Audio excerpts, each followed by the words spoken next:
Hey, ViolarulesReacts here, and welcome to another blind commentary. Today I'm going to be reacting to another GRIMDARK by Sparrow9642 called Psychosis. It's another MLP Fanfic reading done for the Month of Macabre. The Month of Macabre is a special thing started by Obab Scribbler, where people put together projects related around a theme. The theme this month was Who Can You Really Trust? So this story was submitted for that, and this is a part of the Creepy 3 anthology series. I don't know if Sparrow will be doing all 3 stories, but he will be doing this one. So let's go ahead and get started.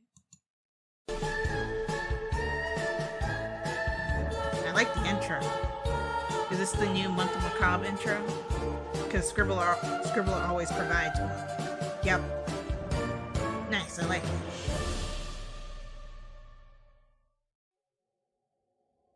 Warning, the following video contains content that some viewers may find disturbing. Viewer discretion is advised. Yes, like always. It is a GRIMDARK reading, so sort of self-explanatory that things will get very messed up. GRIMDARK / supernatural is what the title says, so.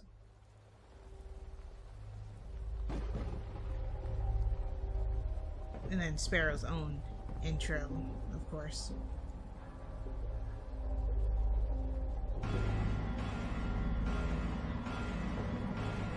But yeah, I'm interested to see this one because I've never heard of this story. I don't know if it's a famous one that I've just never heard of. But then again, I don't really read spooky stories in my free time, so I wouldn't really expect myself to know these stories off the top of my head.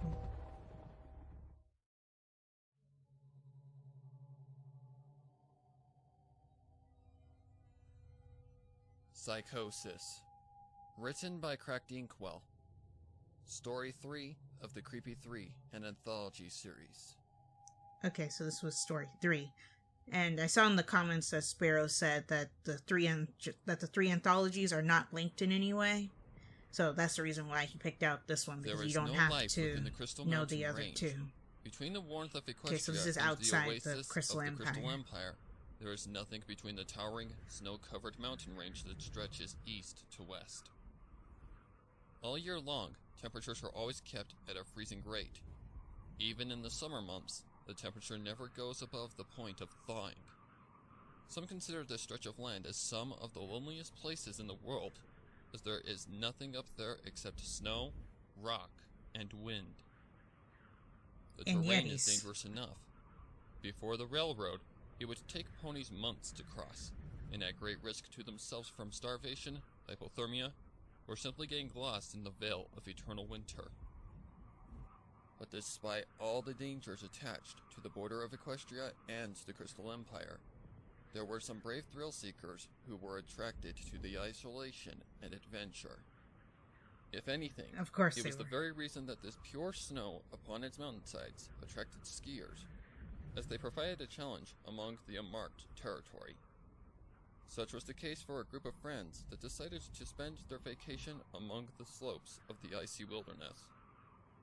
They had gathered enough bits to rent a small cabin for a week, and brought enough supplies to last them for 3 times that amount. There were 4 of these ponies that had gotten off the lonely rail stop food and supplies for 3 weeks between the snowflake paths. They gathered their supplies together, latched themselves to their toboggans to carry everything they had, and began to follow the trail of red flags upward. Of course, each one was prepared with the thick coats to the heavy food supply as they made their trek, while the snowstorm limited their vision from one flag to the next. "How long will it be until we reach the cabin?" asked a tall yellow Pegasus pony, who the other 3 looked back to. "If I'm right, Golden," the dark blue mare Frost Trail said as she took out the map from Frost Trail, Golden. It shouldn't be that far away. Probably about in half an hour or so if I have to guess. It shouldn't be a long way from the station we got off from, as it's just up the mountain. She folded the map back up just as the wind started to pick up. "In the meantime, we should keep going before our water freezes over." As they continued on, another mare, a green earth pony, wandered aloud to the one that was leading them. "So, I take it that you've been here before?" only once, Frost told her. Just remember that I haven't been here since I was a teenager, Sprout. However, I do have fond memories of sledding down these slopes. Okay, so Especially when it Sprout, was a Golden, clear and day Frostwell. when the wind isn't blowing a blizzard in your face. Speaking of which, the stallion between Golden and Sprout, a bright red unicorn, called out. Does any pony know when the weather should be good? That's what the weather report said, Heat.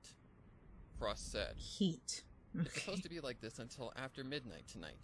But otherwise, the next couple of days should be a good calmer to ski. Still, I like how given all their names unpredictable are this side of Equestria because of can their be, coat color. it doesn't hurt to Red be prepared unicorn, for the so he's named worst-case Heat. scenario. Green earth pony, Trust so me. named Sprout. In these mountains, Blue. things rarely go I didn't right hear if what, you don't know what to expect. Species the blue one was, Through the but blast of Frostwell bitterly and then cold air Golden that Pegasus slapped against named their Golden. faces, with the falling snow nearly blinding them. They pressed on as they went from one red flag to the next. They climbed up steep and shallow slopes that took them higher up into the frigid air until they finally came across the lone cabin with the sharp angled roof. Okay, so they did make got it. To the front door, it supposedly. was already covered halfway in the snow, so the four ponies had Assuming to dig they're their not way in. currently freezing to death and After just spending this is a good 10 minutes to hallucination. budge the door open, the four of them stumbled through the dark and cold cabin. There wasn't much from the wooden cabin, as it had only the bare essentials, such as an iron stove, a table with 2 rows of benches, a fireplace with a pile of kindlings, a bathroom with enough room for a toilet and a sink, and on the second floor, only 4 quilted beds. My, this place is real homey, isn't it? Heat sarcastically commented as he closed the door. It's not supposed to be a high-end hotel, Frost said as she began to construct a fire from the hearth. This place only gives what's necessary to live out here. Besides, I've already brought some cards to occupy our time between meals and skiing. But for now, we should keep warm and eat until tomorrow. Cards, that's it? As long as the weather is agreeable. Still, I mean, I know that that there are a lot of card Sprout games, said but I as she feel took some of like the there firewood aren't to enough to put into the stove. occupy a whole week. It's really exciting to ski here. Sorry, I'm just Snow going is to the purest and untouched that I've ever seen.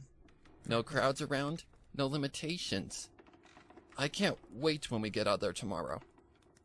Hey, as long as there's excitement going on, Heatblade said as he plodded near the growing fire in the hearth. I'm pretty much game for anything. Golden looked out the only window that was near the door. Is this really the only cabin? The nearest neighbor we have is a good 50 miles away, Frost replied.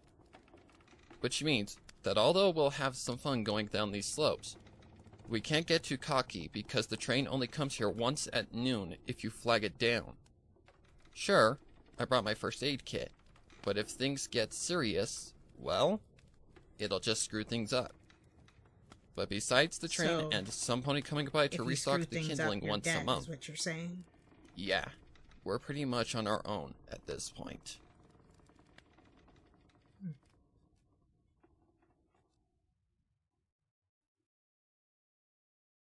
The next day, the wind and the foggy snow had died down enough to where the four of them were able to see the landscape as it was. They found that above where their cabin was, there was plenty of room to ski from what was smooth, while having a few places to jump from. However, they also noticed that the flagged trail they came up from was a maze of rocks, sharp cliffs, and a nearly completely uneven surface that could be proven lethal without the well-placed markers to guide them down. However, they did manage to have a fun day on the upper half of the mountain. By the time that sunlight was setting, they returned to the cabin to set their coats up to dry while they sat near the fireplace. I think we can all agree that was the best ski trip ever, Sprout said, and the others agreed. And you all got to give Goldie here for being such a knack at it. Oh, stop. The golden stallion whined, waving a hoof. It kept falling down a few times. Really? Heat raised an eyebrow. Did you not see the rest of us tumbling over into a mini avalanche? But I get what Sprout is saying, Frost pointed out. For being a first-timer, you were able to pick up skiing rather quickly. That's something to be proud of. Well, Golden was about to say something, but was quickly interrupted. So, what are you going to do while dinner is cooking? For all the characters are He looked over to the stove. Aren't? We've got a good hour or so, while we're still getting dry-ish. It's a little bit weird. A lot of the voices sound the same, so I get confused. Sprout exclaimed. We could tell ghost stories. The others looked at one another. Seeing that there was nothing better to do anyway, they all thought that it would give the rest of them some entertainment. So, who's going first? Frost asked. Well, actually, Golden started, but was interrupted. How about the story I've heard about a haunted asylum? Sprout raised a hoof excitedly. Well, I know the one about a silent movie that made a guy disappear. Frost interjected, not taking notice of Golden. Guys, those are nothing. He waved a dismissal hoof while rolling his eyes. I got a story about how a kid in Ponyville used an axe to kill all of his Guys! Golden snapped at them, in which all three ponies now took notice of him. After taking a calming breath, he resumed. I was going to say that I've brought with me some stories that I think you guys would be interested in because of how dark they are. You brought a book? Frost questioned. Well, I pretty much have to. It's for our literature class. But so I've come across some seriously messed up stuff while I was reading it. Notice that. Here, I'll go get it. After getting up and disappearing onto the second floor, he returned with a thick, green, gilded book. This is what I mean by the voices. The Complete Brothers Grimm Fairy Tales? He raised an eyebrow. You had to read fairy tales for a college class? Yeah, I won't lie, Golden said as he plopped down between them. I was rather skeptical too, but after reading a few of these original stories, they're really messed up. My professor said that these stories were designed to scare the fools into learning good morals. I mean, it's got the original twist endings like both the stepsisters and mother were decapitated by the prince in Cindershy, or how Hansel and Gretel's stepmother sent them into the woods to die because there wasn't enough food to go around. Right. Seriously? And then they cooked the witch Frost on the asked. stove. Like what? Sprout inquired. Mind if I read you all just one? If anything, the setting is within the Crystal Mountains. Hansel and Gretel has a moral to it, though? Heat commented. Golden flipped through the pages of the book, in which he began to read. Because for it to teach fillies the Wendigo. And to teach kids something, it has to have a moral. I don't really think they do. There was once upon a time a poor but modest family who lived in a cottage that was between a bright forest and the icy Crystal Mountains. In this cottage lived a father, a mother, and their twin children. The colt was called Wolfgang, and the filly was called Hannah. While the father would chop trees to collect firewood to sell for the market, the mother would be busy cooking whatever scraps of food she could find and turn into a feast for the four of them. The children would often play outside, inventing games while their father was away. Although the mother did not mind, she had given them two simple rules to abide to. Do not stray out of sight of the house, their mother would say, and never go up to the mountains without me or your father. The twins were good, and so they obeyed these simple rules. Then, on a cold winter's day, as the two foals played while the snow came down heavily, the children heard a voice coming from the mountainside. Children, my children, come up the mountain with me, for I have something wondrous to show thee. The children paused. This was surely their mother's voice, but neither of them could see her anywhere. So they called out where she was, and the voice repeated the same as before. Children, my children, come up the mountain with me, for I have something wondrous to show thee. Not wanting to disobey their mother, the two children turned towards the chilled rocky mountainside in which they began to climb. However, as they did so, they couldn't see any sign of their mother except for her voice that called out to them. As they helped one another up the mountain, the children began to wonder what their mother would be doing up here in such merciless cold. Yeah, exactly. Perhaps she has found a cave of gold, said Wolfgang. One so large that we shall never be poor again. Or maybe, thought Hannah aloud, that she has found a hot spring where we shall be kept warm throughout the winter. The voice of their mother beckons them to climb further up, until eventually they came across a dark cave. Even when they tried to peer through, it was so dark that they could not make out anything, not even their mother. And yet they still heard her voice clear as a bell coming from the abyss of the cave. Come forth, my children, exclaimed the voice. I must show you something quite marvelous. And so, holding hooves, the brother and sister stepped forward, walking blindly into the darkness. It became so dark that they could not see one another. With each step they took, the air became as cold as death, more than the outside. Then when they could not even see the light of the entrance, they then started to hear something snapping with every step they took. The whole don't talk They told each other to that they must be strangers. walking on sticks as they crunched and crackled underneath them. Mother? Asked Hannah. Where are you? Just a little closer.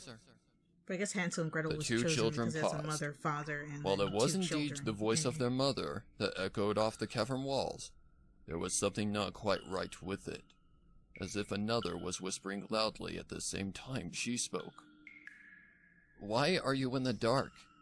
Wolfgang asked. Take another step forward and you will see why. And so the children obeyed. They suddenly felt a thin foreleg being wrapped around them before they pressed up against something that was as cold as ice. Neither child could get out of its tight grasp when suddenly a candle was lit in which the foals let out a shriek. They were in the foreleg of a creature who was very tall and lean, with a coat of ice and a face that was long but dreadfully no more than skin and bone. It had antlers made of ice with glowing red eyes. The children screamed, not only because they were in the forelegs of a wendigo, but the floor of the cave was a carpet of bones. You should have heeded the warning to never come up my mountain, children. The creature said, with a voice of winter itself. How did they not hear the crunching least of now bones underneath shall their have hooves while my they were dinner. walking through the cave? Thus, with a touch of its hoof, the terrified children were turned into ice statues. With them petrified, the wendigo began to feast upon their frost-covered flesh until nothing remained of them except for their bones. So, take heed of this tale, children. Be aware of those who pretend to be those who you love, for if they make you stray from home or wish evil upon you, then you may walk into the four hooves of the wendigo. I'm guessing the Wendigo will be the demise of these characters. Golden looked up too. from his book at the other three ponies that stared at him. They actually read this to children? Like I said, Golden closed the book. It's not exactly a well-known story. I can see why, said Heat. I don't know if I would read it to my kid if I had one. Might be enough to give young fools nightmares, Sprout commented. I mean, the Wendigo here is a whole lot darker than the harsh swarming tale. You have to remember, Golden pointed out, is that stories, like fairy tales, tend to be rewritten over time to suit audiences' tastes. That is But true. that's pretty much what I've got. So, what about all But of you normally in the MLP universe, the stories are pretty accurate. For the next few days, the four ponies repeated this day of skiing, followed up by resting next to the warm fire for a few stories to tell. I feel like But this on the would day get that they boring meant to make doing their this- departure back doing down the only that mountain, for 7 days the clouds straight. gathered, with the wind blowing harshly, with heavy clumps of snow coming down like snowballs from the sky. On that morning, Frost once again is led that the why way, it's so using snowy? the Because markers of the bright red Wendigo flags to messing guide them. with the weather? But as they began to make their way down through the maze of rock and snow, they realized that they couldn't see the next marker. To this, Frost forced them to stop. "Wait," she said, holding up a blue wing. "Something's not right. Okay, Frost is a Pegasus. Where's the next marker?" As much as the other three tried to peer through the veil of snow, they could not see much, not even a shadow of a waving flag. Besides the snow and dark rods that dotted nearby, everything around them was completely white. "Where is it?" he'd asked. "I can't see anything," Golden said. "Which way do we go?" Sprout called out. But for a moment, Frost wasn't exactly sure herself. However, taking out a long line of rope, she went over to the previous marker to tie it and herself to each end. "I'm gonna go out and look for it. Since each marker is placed about a stone's throw away, I think I should be able to find it. Maybe the flag had ripped off and the pole is probably still nearby. Now all of you stay right here. I'll be back as soon as I can." And so the three ponies watched as Frost disappeared into the cloud of white. At first, the rope went straight ahead until it became tight. Then it moved this way and that to where it went into the opposite direction. Then came Frost as she emerged back into their sights. "Oh, Celestia, don't tell me," he'd said, but the sigh from their leader confirmed their worst fears. "Yep, we're stuck up here." "Are you kidding me?" Golden objected. "You didn't find anything?" "Not even a pole.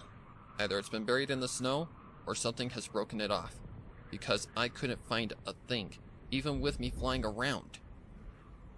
The other three ponies were shocked at this revelation. "But," Sprout spoke up, "what if we use our other ropes so you could—" "That's beside the point," Frost interrupted. "If one marker has gone missing, who's to say that others are too? We cannot go any further until we know for absolute certainty where we're going. You all saw what it looks like from above. You can't know where you're going One unless wrong you go turn to could send us tumbling I think over. Sprout had a good idea. I'm sorry, every pony, but until the weather clears up, we're not getting off of this mountain." "But," Golden objected, "my classes. I have to get—" "No, you don't get it," Frost snapped at him. "Us getting down safely from this mountain is more important than your college courses. I'm sorry, but until we know where we're going, there's nothing we can do but wait." That's cold, Frost. "Besides, we've all prepared for this. We have enough food to last us a couple more weeks, and by then, the weather should be clear enough to see.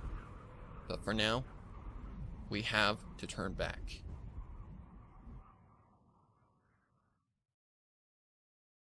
Several days went by where the four of them waited in the cabin. The constant white noise of the Arctic wind blew on relentlessly. Every so often, snow had to be removed from the front door to prevent from being snowed in. However, despite keeping warm, eating, and sleeping, there was very little for any of them to do except wait.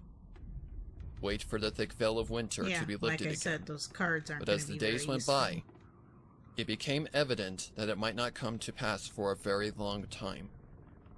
Golden had his spot on the second floor, wrapped in a blanket, facing towards the blank canvas of a window, his ears listening to the ebb and flow of the wind against the cabin as it creaked.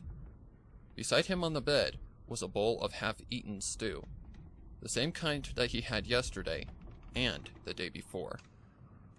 Eventually, Sprout came to the second floor. "I wanted to see how you're doing," she said. "I'm fine," Golden muttered. "Are you done with the stew?" He nudged the bowl away, in which she picked it up with her hoof. Before she left, she heard him adding, "Could you make something else?" "Huh?" "I mean, not that I don't like your cooking, but just to have stew day in and day out is rather repetitive. Is it possible for you to make something else?" "We have a limited supply as it is. We don't have anything like flour or sugar to make something like bread or cake. There's only cans of veggies and plenty of water. If I could make something else, I would." She tried to hug him, but he blocked her with a wing. You don't have to baby me, you know. Hey, I'm just trying to look after everyone here. I know it hasn't been easy on any of us, but I'm sure that we'll get off the mountain sooner or later. I'm just trying to keep everyone's spirits up. Golden adjusted his blanket. I just want to be alone right now. With a nod, she left the second floor, leaving the yellow Poor Pegasus Golden. to listen to the whispering of the wind. Days later, and the blizzard still hadn't cleared up. Sprout returned to the ground floor with a bowl of full but cold stew. I'm starting to get worried, guys. The other three looked over to her. How so? Frost asked, as she placed a card down on the table across from Heat Blaze. He hasn't eaten in 2 days now, she said as she placed the bowl into the sink. I can't figure out why he refuses to eat all of a sudden. I tried giving him the stew, even what few energy bars I had in my bag, but it's all gone untouched. Heat raised an eyebrow. That is pretty weird. That's not even the half of it. Even with all the food being set right in front of him, he refuses to eat while complaining that he's hungry. Did Golden turn into an anorexic? No. He'd asked, without thinking. Probably bewitched by the Wendigo or something. Frost scolded. That's not something to joke about. Or he has Sorry, cabin but what fever. can I Who say? knows? We're in a stressful situation in which I have to rely on my humor as a defensive mechanism. After placing a card down, he added, Besides, I do get that he's our newest friend and this is his first skiing trip. But can you blame me when we don't know when we're getting off the mountain? Frost sighed. Look, I get it. If I had any idea where to go, I'd probably pick every pony here and fly down to the station. But since I haven't been here in years and there's a blinding blizzard outside, I might as well fly blindfolded. But what should we do with Goldie? Sprout asked. Clearly, something is wrong. The blue Pegasus shrugged defeatedly. I wish I knew. Perhaps for now we should just keep him company. The last thing we want right now is for any pony to go mad. I think it's too late for Golden. Even though they moved him to the ground floor where every pony could see him, Golden still insisted of sitting in front of the window towards the monotonous snow. And even still, his ration of food had gone untouched. Monotonous. It seemed that the yellow Pegasus was more focused on listening to the wind than the conversations of his friends. Or his health, for that matter. With each passing hour and passing day, the stallion seemed to wither away. The fat and even the muscle of his appearance seemed to slowly shrink right before his friend's eyes, as if he was becoming a living skeleton the longer time passed. Especially when his constantly empty stomach was screaming in agony at him to fill it with something. Anything to ease the pain. Oh God, One is he day, gonna become Frost a walked up to cannibal? him with a Please bowl no. of cold stew by his side. You have got to eat something, Golden. No thanks, he said in a soft voice. With a grumpy moan, she marched over to fetch her bowl that was still warm, came back with a spoon in her wing, and thrusted the broth into his mouth, in which he spat out. Golden, this is getting ridiculous. If you don't eat something soon, you're going to die.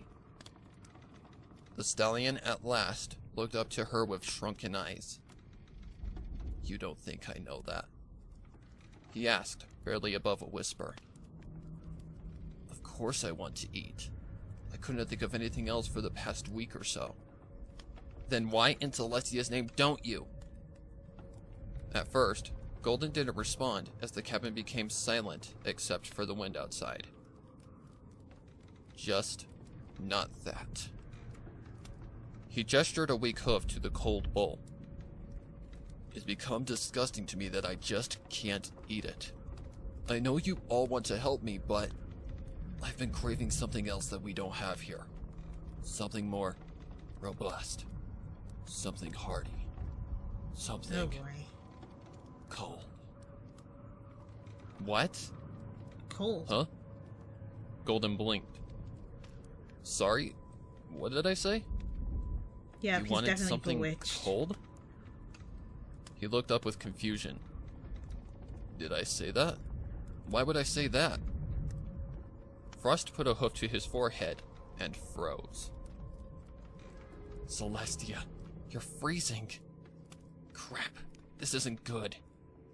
Actually, yeah. By How now, is he still the other alive two if he ponies hasn't approached her. eaten for days or What is it? had any liquids? He should be Sprout dead asked. from dehydration at least. The blue Pegasus meditated over the harsh predicament for a moment. Guys, I think we need to get him to a hospital. If he doesn't get any food or something nutritious soon, he's going to die. What do we do? He questioned. The blizzard still hasn't lent up, and you said so yourself that it's dangerous going out. I know what I said, Frost said sternly. But right now, Golden's life is in serious danger. I don't know why he doesn't want to eat, but if I allow continuing this any further, he might not be alive tomorrow. Suddenly, with a determined look, she began marching towards the stairs. I must get him onto that train. Heat and Sprout looked at each other, not knowing what exactly to say until Golden spoke. I'm afraid. The green mare nuzzled him. It's gonna be okay, Goldie. He shook his head. No, not that. I'm afraid of what the wind is telling me. What I want to do. But I really don't want to. Both ponies turned pale. Dude, he'd said with caution. What are you talking about? At first, the yellow Pegasus didn't respond as he looked down at his foreleg. Have you ever wondered what tasting a foreleg or your withers or anything else would be like? Yeah, I got the feeling Suddenly, we were taking he put two hooves against route. his forehead with a disgusted look. I know, it's a sick idea. I don't want to do something like that, but each day it just gets harder. And that curiosity, that craving is just getting stronger. But I don't want to. Then don't, Sprout said, patting his back. You are much stronger than you give yourself credit for. Let's get you into your coat. Frost cut in with Golden's winter coat while wearing her own. I'm gonna try to fly you over to the station. I thought you said it was risky. It is, but given his condition, we don't have much of a choice. Yeah, it's either that or die from Golden eating everyone. Despite all the years of experience and survival training, Frost knew that she was taking up a very big risk. Guided with only a compass and really her memory, good story, she by carried the the way. weak stallion on her back as she flew blindly into the snow, even though it was almost noon. Every direction she looked, it was as if she was flying through a void of white. All the while, the wind swirled around and changed direction without warning. As much as she tried to fly in a straight line, even using a compass, she wasn't exactly sure where she was. At the same time, she had trouble keeping Golden on her back. Not because he was heavy, as he became so skinny that he was light to carry. Rather because he was so weak that his forelegs that were wrapped around her barely held on. So she had to have one hoof on her compass, and the other to try to keep him there. Come on, where is it? I guess regions Frost differ, muttered but while the wind roared in her I face. say compass, not compass. Can't be this far off. Her ears thought that it picked up Golden muttering something, but she couldn't exactly tell. Everything was disorienting. She didn't know how high she was, if she was going straight or curving off course. Even when squinting her eyes among the flurry of snowflakes, she could see nothing but a blank canvas of white. And then, without warning, a gust of strong wind hit her like a dragon where she found herself spinning out of control. Her senses went into overdrive as she was trying to figure out which way was up as her wings flung this way and that. And then, there was a sudden, skull-cracking thud. Yeah. Golden was tossed aside into a snowbank, his mind trying to process what had just happened. For a long time, nothing but the wind remained silent. Even the weak stallion wasn't sure how long he'd lie there in the snow.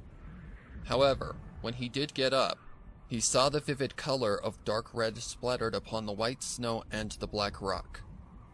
It was as if he was looking at a minimal painting in which the center of it was the slumped corpse of his friend with her head bashed in. Part of Golden was too shocked to speak. He was horrified that the one that had guided them all this time and had the most experience in the wilderness was dead. That from here, he had no hope of getting off the mountain or back to the cabin alive. At the same time, though, there was another part of him, a primal roar in his ears and in his stomach that demanded to do the only thing that would help him survive. Eat. Slowly, Golden got up and stripped himself of that hot, sweaty overcoat into the cool air with that welcoming snow towards the body.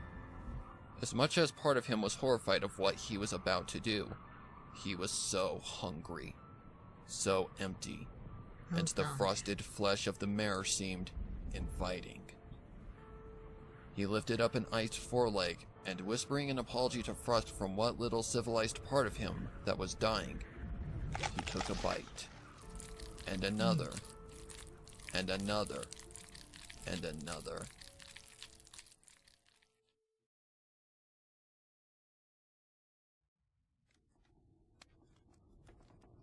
Night had fallen on the mountain, and still there was no sign of Frost returning to the cabin.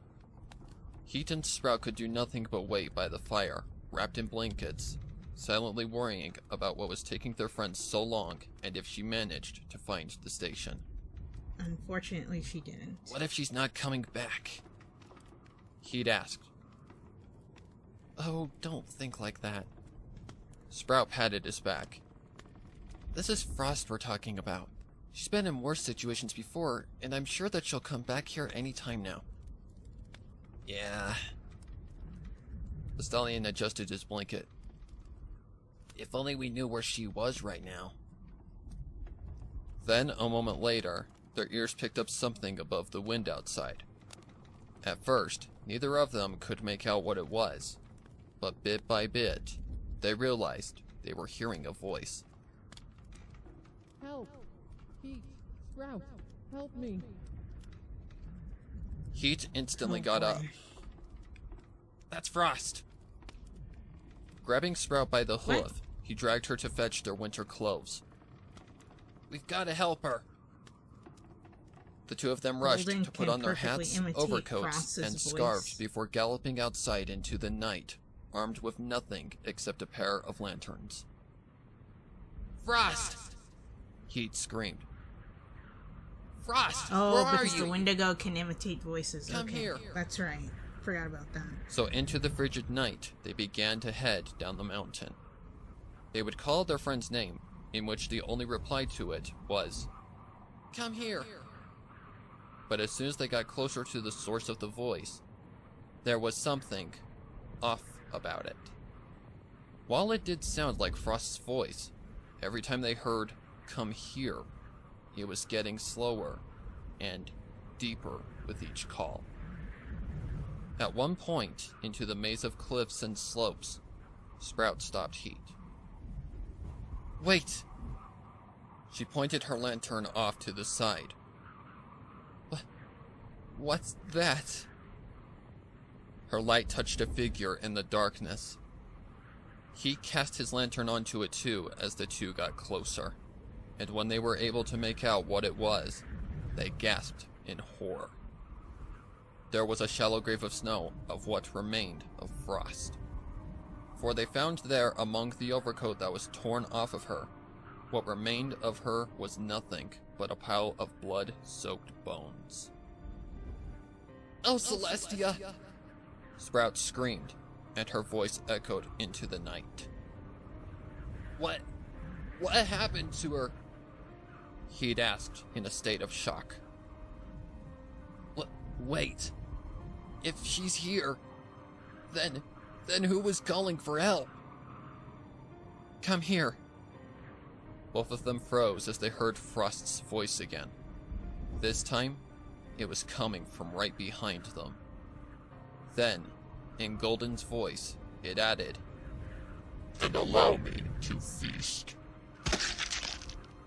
Heat screamed as he felt something stab into his cutie mark before the icy feelings spread throughout his body, freezing him into place.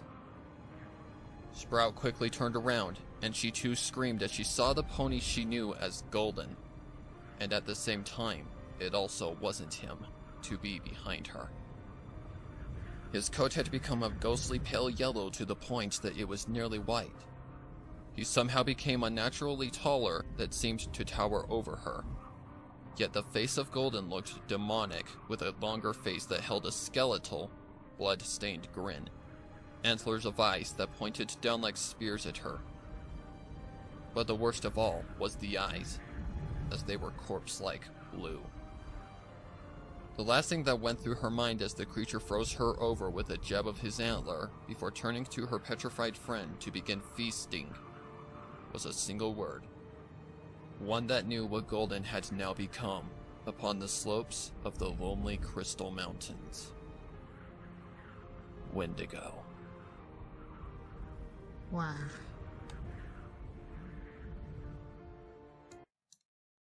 That was a good one. Actually, I'm going to let the rest of the video play just in case there are extra credits there aren't. Okay.